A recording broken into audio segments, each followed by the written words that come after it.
Если скрипит старый пол, с помощью магнита находим даже под линолеум. Если у вас нету линолеума, под краской сразу видно, где гвоздик.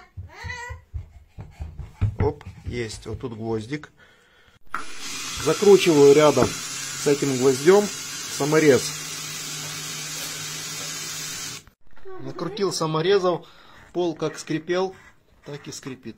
Я не знаю, что делать.